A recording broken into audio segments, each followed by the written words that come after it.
Nos encontramos junto a Álvaro Medina, académico. Vamos a hablar acerca de la libertad de expresión en nuestro país. Álvaro Medina Jara, periodista y director de El Pensador, académico de la UNIAC. Álvaro, bienvenido a TN Contigo. Muchas gracias, Joaquín, gracias por la invitación. ¿Cómo has estado, cómo han estado estas últimas jornadas para el periodismo? Yo creo que estas últimas jornadas para el periodismo en Chile en particular han estado tensas. Perfecto. Y hace falta una reflexión bien profunda a nivel institucional y social respecto del rol no solo del periodismo, Ya. yo creo que del rol de la libertad de las personas para poder expresarse.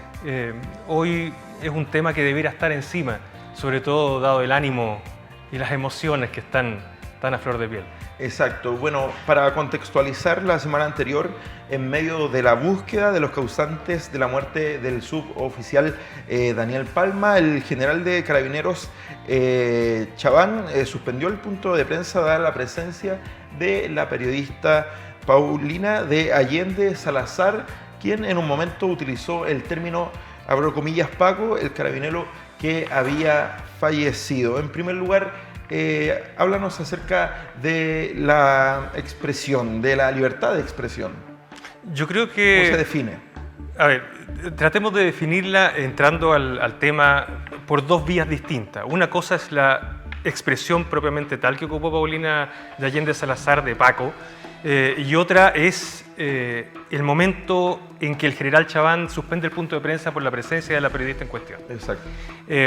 A ver, partamos por el principio. El principio establece, y está establecido en la Declaración Universal de los Derechos Humanos, que la libertad de expresión es aquel principio que protege el derecho de las personas de emitir sus opiniones y sus pensamientos sin censura previa y sin temor a una represalia posterior, de ningún tipo. En este caso, en particular respecto del punto de prensa, yo creo que estamos frente a un atentado contra la libertad de expresión desde ese punto de vista, y también desde el punto de vista de lo planteado por la legislación chilena. La legislación chilena establece la ley de prensa, que es la 17.933, que se establece el derecho de las personas a informar y a ser informado, de nuevo, sin censura previa y sin posibilidad de una represión posterior. En este caso hubo un atentado efectivo a esa legislación chilena y el derecho que está establecido en la Declaración Universal de los Derechos Humanos, en cuanto a lo que se refiere a la reacción del general Chaván ese día. ¿Cuál es el límite de la libre expresión? Porque uno tiene su legítimo derecho de opinar, de decir lo que a uno se le antoje, pero ¿tendrá eso un límite? Tiene un límite y está establecido no solo en considerandos que están en la Declaración de Derechos Humanos, también en el pacto, en pactos que lo refrendan posteriormente, el Pacto de Costa Rica, la Convención Interamericana de Derechos Humanos, y se ha establecido como una convención general que la libertad de expresión tiene un límite, cuál es que no se puede permitir la expresión de mensajes de intolerancia, de odio social y que inciten a la violencia.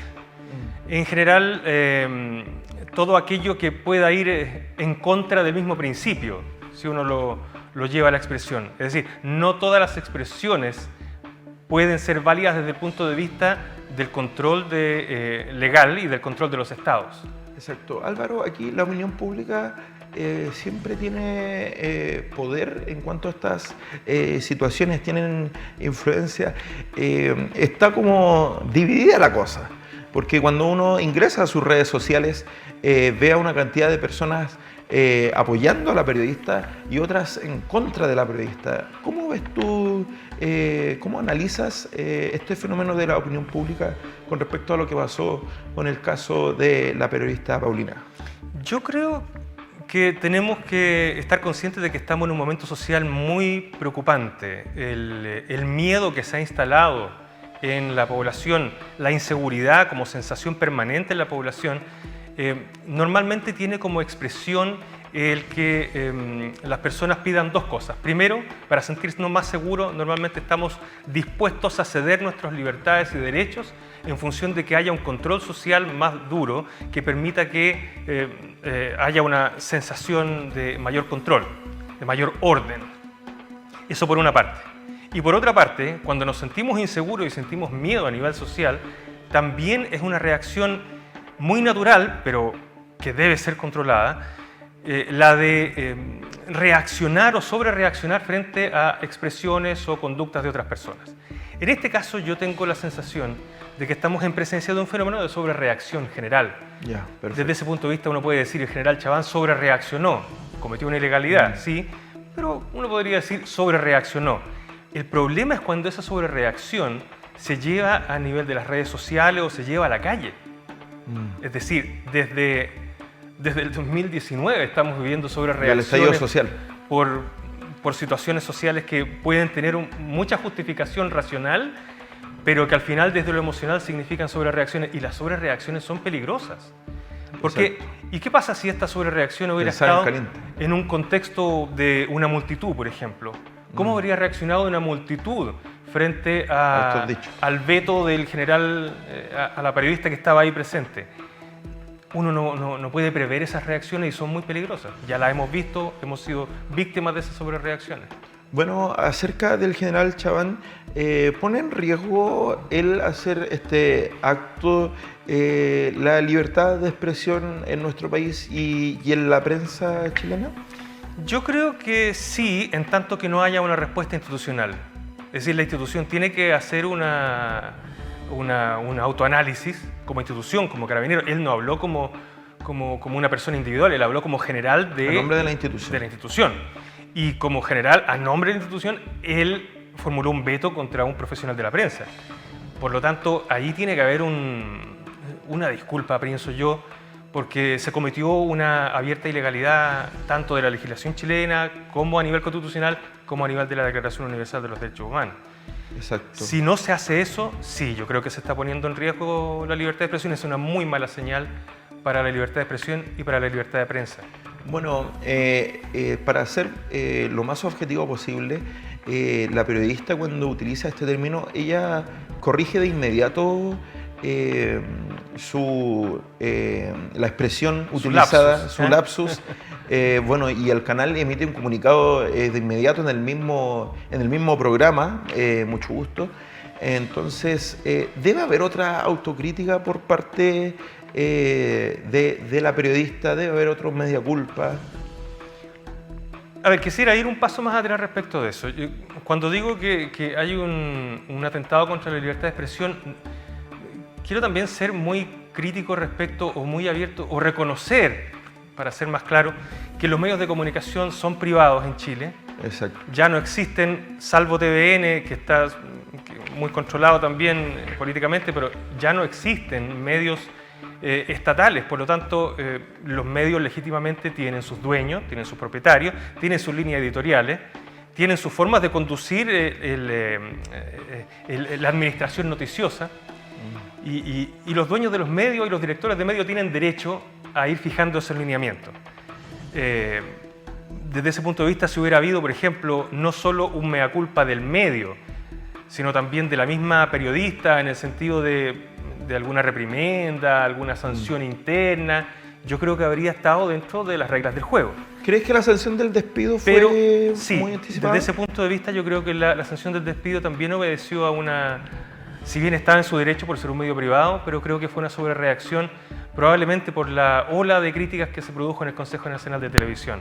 Pero fue una sobrereacción, no lo ameritaba quizá poner paños fríos, pensarlo un poco mejor, señalar en qué efectivamente había cometido algo reprobable la periodista, a menos que se tome desde el punto de vista del criterio del daño al medio. ¿Crees que hubo una presión para realizar esta medida tan apresurada en el mismo ¿Presiones institucionales? Exacto. No, yo creo que fue más bien una sobrereacción a las críticas que se produjeron, a los reclamos que se produjeron a nivel del Consejo Nacional de Televisión. Entiendo que nunca antes se habían producido tantos tan rápidamente, y probablemente eso generó una reacción de la de la administración. Por parte del gobierno, ¿tú descartas de pleno que no haya habido un telefonazo, amiga, para presionar? No, tendría que ser pitonizo. No tengo cómo descartarlo, pero ¿cuál es tu sensación? ¿Cuál crees que...? Mi sensación es que esas cosas ya no ocurren. Ya. Si ocurren, está muy mal, no deberían ocurrir. Pero ya no estamos en la época en que esas cosas pasen. Antes pasaban cuando había un medio estatal, como en el Diario de la Nación, pero hoy un medio privado no tendría por qué recibir ningún tipo de presión, menos cuando un medio que se autosustenta, que tiene rentabilidad. Vemos en años pasados que en televisión se había utilizado el mismo término de Paco, sí. Y no tuvo la misma reprimenda que tuvo la periodista Paulina de Allende. ¿Crees que le jugó una mala pasada el contexto que está viviendo nuestro país? Yo creo que le jugó la mala pasada no solo el contexto inmediato, sino también el contexto mediato, es decir, los últimos 3-4 años que está viviendo el país de mucha polarización y también de emociones desbordadas, le jugó una mala pasada. En las redes sociales se ha establecido que hay un historial, entre comillas, de Paulina Allende Salazar que no le gusta a un cierto sector político y efectivamente ahora ya terminaron por cobrarle esa factura, ¿no? Exacto. Asumiendo que había alguna intencionalidad probablemente ideológica detrás de la expresión Paco que ella usó ese día. A mí no me pareció que hubiera ningún tipo de intencionalidad ideológica, pero claro, ella quedó etiquetada por un cierto sector político después de su forma de cubrir noticias y de opinar sobre la información que ha estado pasando en los últimos 4 años. ¿Cuál es el llamado que tú le haces a los usuarios de las redes sociales que van directamente al perfil de Paulina de Allende? Yo empecé a revisar antes de que ocurriera el hecho, o sea, cuando ocurrió el hecho, yo me ingresé al tiro al Instagram de Paulina y después, minutos más tarde, ella ya había ampliado sus seguidores y había ampliado los comentarios en sus fotografías. ¿Cuál es el llamado que tú haces a los usuarios? Comentarios bien en medios también. Sí, yo creo que aquí hay que tener en cuenta dos cosas. La primera es, desde el punto de vista de la emoción, hay que entender que las redes sociales normalmente nos transformamos a veces en masa. Hay un autor muy interesante que se llama Elías Canetti que habla sobre el comportamiento de las masas. Perfecto. Y en general las masas desbordadas emocionalmente tienden a tener comportamientos a veces como de jauría. Entonces cuando van a atacar todos juntos, y en redes sociales eso se da mucho porque además está la posibilidad de atacar a alguien sin reprimenda, con el anonimato que implica aquello, a través de bots también, eso también puede estar dirigido. Pero se va generando un comportamiento de masa que es muy peligroso. Y es muy peligroso porque uno no es impermeable a las críticas, a las ofensas. Y por eso yo llamaría a que, primero, desde el punto de vista de aquellos que sienten una emoción, sienten que no están de acuerdo con algo, primero respiren antes de hacer alguna sobrereacción en redes sociales. Porque después de todo, las sobrereacciones en redes sociales también pueden ser perseguidas penalmente. Hay que tener en cuenta aclarar eso. Sí, pueden ser perseguidas penalmente. Uno puede querellarse por injurias. Exacto. O por amenazas que está en la legislación chilena, en el, si mal no recuerdo, en el artículo 296 del Código Penal. Yeah. Y esas amenazas pueden ser perseguidas porque hoy las redes sociales son consideradas medios de comunicación social. Facebook, Twitter, TikTok, etc. Queremos que nos des tu opinión y tu análisis con respecto a lo siguiente. Interponen recursos de protección contra el general de Carabineros que vetó a Paulina de Allende. ¿Qué te parece esa medida? ¿Crees que también es apresurada? Yo creo, yo creo que es una reacción legal, está bien. Usa las herramientas que nos entrega el Estado de Derecho, pero no creo que sea una buena medida legal. El recurso de protección normalmente se presenta cuando se está vulnerando un derecho ahí, in situ. Aquí esto ya pasó, por lo que probablemente sería una mejor herramienta legal una querella por el incumplimiento de la ley de prensa, en su artículo número 1, o desde el punto de vista de una vulneración constitucional. Pero en este caso el recurso de protección no soluciona nada porque el hecho ya ocurrió. Esto es... a mi juicio.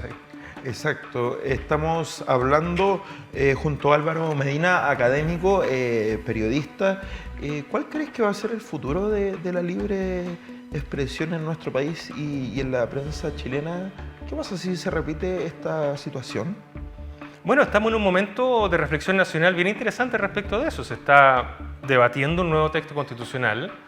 Tenemos la oportunidad de poder hacer una reflexión más en conjunto, más social, más entre todos los sectores políticos, de manera tal que no haya, digamos, transgresiones a ningún tipo de límite para la libertad de expresión y la libertad de información en nuestro país, que se acojan todos los planteamientos de los tratados internacionales que ya ha firmado Chile y que se dejen establecidos de manera clara en esta nueva Carta Magna. Yo creo que es un muy buen momento para procurar un buen futuro para la libertad de expresión y la libertad de prensa en Chile. Perfecto. Hablando sobre ese tema de la nueva Constitución, ya todos estamos viendo en televisión la franja de los candidatos. ¿Tú crees que en la nueva Constitución debería estar más presente el tema de la libre expresión? Mira, yo creo que es un debate para juristas, ¿eh? Yo tengo la impresión de que debería bastar con el reconocimiento de los tratados internacionales que Chile ya ha firmado. Perfecto. Declaración Universal de los Derechos Humanos, Pacto de Costa Rica. La ratificación de eso a nivel constitucional debería bastar. Hoy ya lo está. Sin embargo, no estaría de más que se pusiera algún artículo específico, un coto específico al tema de las expresiones de odio y a una aclaración mayor respecto de cuáles son expresiones de odio. Porque cuando las sociedades están emocionalmente muy sensibles, normalmente uno siente como expresión de odio casi cualquier cosa. Exacto. Entonces, ¿crees que Chile ha caído en eso después del estallido social? Sí, Chile ha caído en una espiral de expresiones emocionales, poco racionales, que ayudan poco al debate, que ayudan poco al diálogo, y deberíamos tener por lo menos un pacto social que nos ponga una carta de navegación distinta o reglas más claras respecto de la libertad de expresión y de los límites a la libertad de expresión, tal como conversábamos al principio de este debate.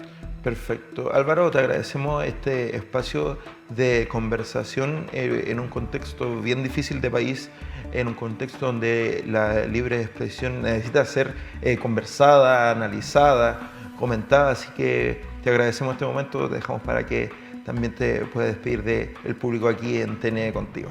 Muchas gracias, gracias por la invitación, espero que esto se siga conversando y bueno, encantado de estar acá cuando lo requieran. Exacto. Álvaro, un último mensaje también a los medios queremos pedirte, porque le diste un mensaje a los usuarios de las redes sociales, pero antes de despedirte, un mensaje a los medios, a los canales, a los medios masivos de comunicación para que puedan escucharte. Mira, yo creo que los medios de comunicación masivos, los grandes, los tradicionales, tienen una responsabilidad enorme sobre la formación de la opinión pública. Yo creo que tienen que, más allá de la libertad que tienen de tener una línea editorial propia, tienen que hacer una introspección muy profunda respecto de cómo esa línea editorial y cómo están cubriendo las noticias, esa cobertura está ayudando o no al clima del que estamos hablando recién. Si esa cobertura no está ayudando a tener opiniones racionales, si no está procurando que la gente tenga reacciones más basadas en la razón que en las emociones, más ponderadas, si no están ayudando a que seamos más propensos al diálogo constructivo y a la tolerancia, entonces los medios de comunicación no están cumpliendo la función social que debieran tener. Mi único llamado es: hagámonos una introspección y abrámonos al debate libre, abierto y tolerante. Álvaro Medina, académico, periodista y director del Pensador. Si nos puedes hablar solo algo cortito acerca de El Pensador aquí en TN Contigo. Ah, pero encantado. Elpensador.io es un Ya. medio de comunicación que nació en 2018 Ya. y que está orientado, bueno, de manera libre, abierta y tolerante Ya. a todas las opiniones, a las columnas, a los trabajos académicos, a la reflexión profunda. Así que, bueno, todos invitados a leerlo y también a escribirlo. Te agradecemos, Álvaro, por estar junto a nosotros aquí en TN Contigo, hablando acerca de la contingencia, y esperamos que nos reencontremos en una próxima entrevista, porque este tema sí da para hablar y debe ser analizado muy objetivamente. Así que te agradecemos, Álvaro, por estar junto a nosotros. Gracias, Joaquín, por la invitación.